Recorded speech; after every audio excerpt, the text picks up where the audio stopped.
YouTube, what the crap's going on? HeirofCarthage here, back on Total War Rome 2, ready to bring you some more online action. This one I'm going to play, request that someone's thrown at me for a while, to play as Pergamon or Pergamon. They are terrible, and I'm up against the Arverni. I'm not liking my chances, but when I see my opponent's army, I feel like I have a small chance of winning this.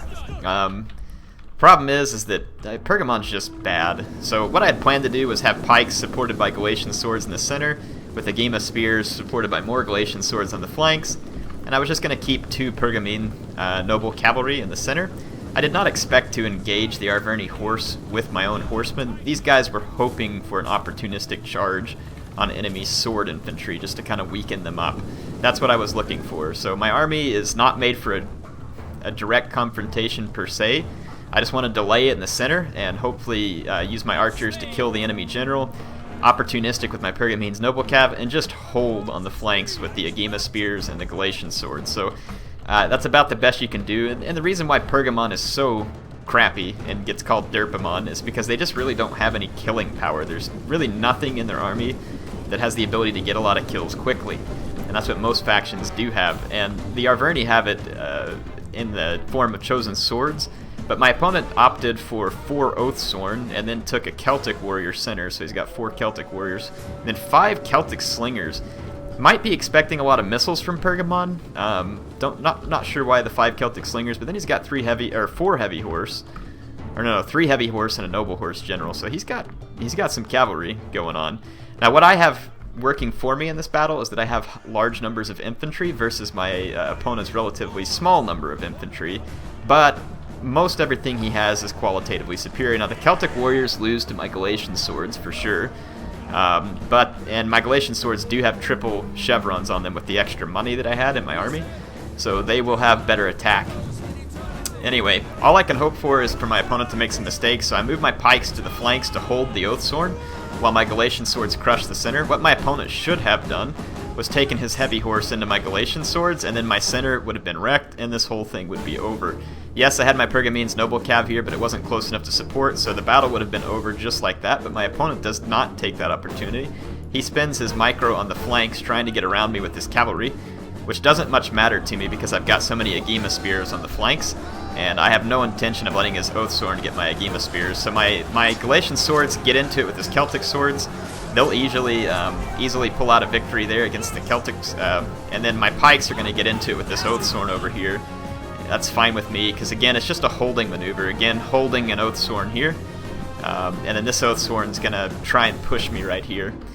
But yeah, anyway, not a whole lot going on in the center. I'm just kind of trying to figure out what I want to do with my archers. Lucky for me, though, he hasn't really targeted his slingers on my archers yet, so I'm not being forced to fire on his slingers, so I'm going to start firing at his heavy horse. Now over here, his Oathsworn does mean to engage me, so I pull a pike over to defend that off, and then I'm going to peel a Pergamene noble cav over this direction too. I'm going to pull back from his Oathsworn because the Agema spears would just get murdered. And over here again, pikes are holding his Oathsworn because he's not able to really use his cavalry to quickly get rid of the pikes, but the Oathsworn will beat the pikemen head-on. Look here, not a single loss head-on to heavy pikes. So pikes just suck in Rome 2. I mean, there's just no two ways about it. Anyway, this Oathsworn is going to get clobbered by a Pergamene noble cav, and they have a good charge. They have very poor armor, but they have decent attack and decent charge. And so I'm going to cause quite a bit of hit point damage to the Oathsworn on the first run. And then over here, I'm going to bring my Galatian swords into this Oathsworn where it's not going to get a charge, and they'll do decently there for a Galatian sword. And then over here, his heavy horse is getting hit by my archers. And then again on the flank, just keeping his heavy horse busy. He's going to try and charge into my Agema spears, which is a bad idea. His Oathsworn here is going to get charged, almost getting charged from behind. He turns it around, which does help, but it's still going to get pummeled by a second charge from my Pergamene noble cav. And he hasn't been able to get pressure on my skirmishers yet because he lost the center, and his slingers have not done a good job of taking out my archers. So my archers have done a good job at hurting some of his more key units, while his slingers have not done much to me. His general's going to get chased off, doesn't want to go head-to-head with the Pergamene noble cav. I actually think he may have won that engagement if he would have taken it. His heavy horse is engaged with my general, but then there's an Oathsworn. Fortunately for me, though, the Oathsworn gets a poor charge, so it will take his Oathsworn a long time to cut down my Agema spear.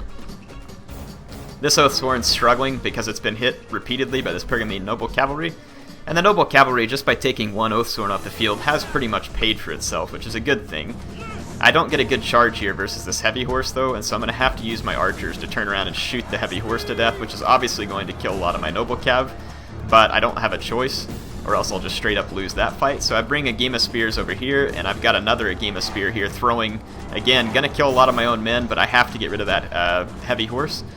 And this Oathsworn just tanked through 2 Galatian swords, and this Oathsworn tanked through that Galatian sword as well, even though it didn't get a charge. So now this Pergamene Noble Cav is all on its own because my pike's routed. So I'm just going to try and get it away from here, and I'm going to bring the other Pergamene Noble Cav over and try and ping-pong these 2 Oathsworn a little. And then I just want to hold these Oathsworn, so I use Battle Rhythm and Square. This is going to put my my Agema Spear into a very defensive formation, which means I can't get outflanked by cavalry, and it's going to brace me against cav charges, and it's going to take the Oathsworn longer to kill my guys. So this is just a defensive position here, essentially, and it works out fairly well for me here, actually. My guys lose some attack for being in the square, though. So yeah, but I mean, they have 76 defense and 80 armor. It's not going to be bad. Only 55 health. It's not great, but it's decent. So at this point, it's definitely looking potentially winnable for me if I can keep a few things going in my favor. My Pergamene's Noble Cav gets a bad charge from behind. I was hoping to sandwich these Oathsworn, but for whatever reason, I get a bad charge here. I'm under fire by those slingers, which isn't good, but I'm definitely causing a lot of damage to these Oathsworn. If I can take them off the field, it's going to be pretty much game over. I go into square here so that it makes it easier to shoot the Oathsworn without hitting my own guys, and I'm going to finish off this Oathsworn. And then the enemy general is repeatedly trying to charge, but I'm in square, so I'm braced against his charge. It's not going to have a big effect. And he's going to get peppered with javelins off of this Agema Spear here, too. So he's going to have to pull out of that. His slingers, I haven't really figured out what they're firing with, but I'm going to chase them off with this Agema Spear. It's too bad. I think Agema Spear should get rapid advance, to be quite honest. They do have expert charge defense, which is nice. But it'd be really cool if they had rapid advance. Might make them even more worthwhile. Anyway, my Pergamene Noble Cavalry is still pounding on this Oathsworn over here, trying to take it off the field, but I'm going to have to get them away and keep them safe. This Oathsworn's still working on my general, though he hasn't killed my general. Which again, my general's lasting a long time, and I'm going to be able to bring my archers over and start to put pressure on this Oathsworn. So his general is not really sure what to do because there's Agema Spears everywhere. I mean, I do have 4 archers here. Likely he could get enough pressure on me to get at some of these archers, and he really should be trying. And I have a Galatian sword back here just chasing this slinger. That's kind of a mistake on my part, but I wanted that slinger away from the battle. Here I'm going to go try and take out this Celtic slinger. It still has ammo. Could play a decisive role in the late game. As it's running away from me, though, my guys get a crappy charge, and then that unit's going to mess up the charge of my other unit, so I'm going to have to just keep running away from the Oathsworn here. Over here, though, the enemy Oathsworn now is just going to get absolutely hammered from behind by my archers. This is fortunate. This is what the square can be useful for, because it gets the enemy kind of blobbed up and open to skirmishers or cavalry charges. It's not super useful in general, but in this case it was useful. My general does die right about this point, though.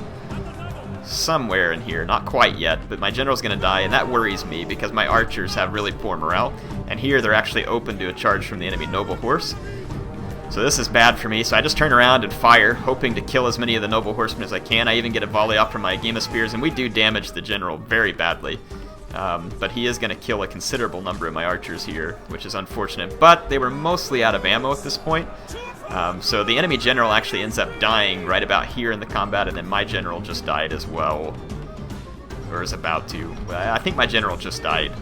Anyway, so it's a pretty close fight. There's an Oathsworn left here that's in decent shape. My Galatian sword actually catches the slingers, and because the general dies, I think my Galatian sword routs with 40 men in combat with the Celtic slinger.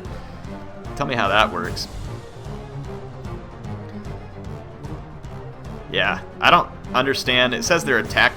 Oh, maybe they were attacked in the rear. Anyway, my Galatian sword loses in melee combat to Celtic slingers. The enemy general does die. My general dies. I rear charge this Oathsworn. That is one of the few redeeming factors of an Agema Spear, and it's not enough to be completely redeeming, but they do have a 28 charge bonus, which is pretty nice. So on a rear charge, they can be decent, but they're only like medium spears, so they don't do a lot of impact damage. They just have a decent charge bonus. Here my archers kind of just keeping this noble horse busy. I don't know how these guys haven't routed, but they don't. And it gives me a chance to regroup all my Agema Spears here, and then I'm going to take my noble cavalry and chase off these slingers, because I don't want these guys firing. But essentially going to end up getting rid of these slingers, the quick charge, followed up with both units. Slingers have poor morale, so they'll get knocked off the field relatively easy. And I definitely have the means to win this battle. There are 2 Oathsworn units, which concerns me a little, but I do have cavalry to help push his slingers off, and I have a lot of javelins left because I've been saving them on my Agema spears. They have, I think, 5 javelins, maybe more, but they have 5 javelins at least, and I have quite a few left, and the Oathsworn don't take a ton of damage from javelins just from the front when they're at full health, but these Oathsworn are not at full health, so even from the front, they will take considerable damage from the javelins of my Agema spears.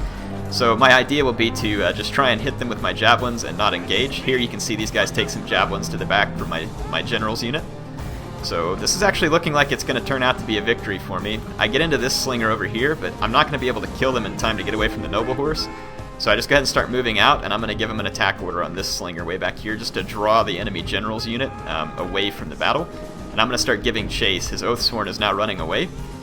There was 7 minutes left in the battle. I was worried that possibly my opponent was trying to run away so that I couldn't beat him before the timer ran out, but I think he was just trying to get away and hopefully gain a better engagement on me. Anyway, these Oathsworn get routed with the javelin volley. I forget to bring my archers up. They have like 1 or 2 shots left, not much. But I'm chasing the enemy Oathsworn. My Pergamon noble cavalry, I keep thinking it's gonna die as soon as it gets engaged with the noble horse. I do manage to hit the slinger, and the noble horse doesn't really end up getting a decent charge on me. Kind of does here, but not particularly. And my Pergamon's noble cavalry actually ends up defeating the noble horse general in melee combat here, and we're also going to beat the Celtic slingers. So now all I have to do is get rid of this one Oathsworn, which should be relatively easy. I have 4 Agema spears, and all of them have a little bit of ammo at least. Agema spears are at least a cool looking unit. That's, like I said, one of the few things they have going for them. So this is actually going to be one of those rare instances where I'm able to pull off a win with Pergamon against the power faction, but it's mostly because my opponent made some mistakes that I was able to capitalize on, and his army was really probably ill-suited to Pergamon. You'd be way better off to bring more mid-tier swordsmen and less elite swordsmen, because Pergamon doesn't have anything that can really well counter your mid-tier swordsmen, much less the expensive ones, and then that means you get to bring a whole lot more units. He could have brought 2 chosen swords basically for every Oathsworn, and still had a lot more money to spend on other units that would crush me in battle. So you can see I just fall back in the center, and the javelins continue to fly, and my Agema spears are going to send these Oathsworn off on a happy javelin day. Gonna take them off the field. So yeah, the Oathsworn don't have a choice here but to die. Death by javelins. Many, many javelins. Which is the best kind of death by javelins, by the way. So, the Arverni player, good game. Appreciated it. Had a good time playing it. It's always a bit risky and crazy to play as Pergamon, but it's fun even when you lose just because they're derpy. But this time I got lucky, and I do mean lucky. There was really no degree of skill here. You can see that he killed just as many of my men. I just had 500 more men than he did, and that's the story of Pergamon, essentially. Hope y'all enjoyed this one. HeirofCarthage signing off for now. I'll be back with more soon.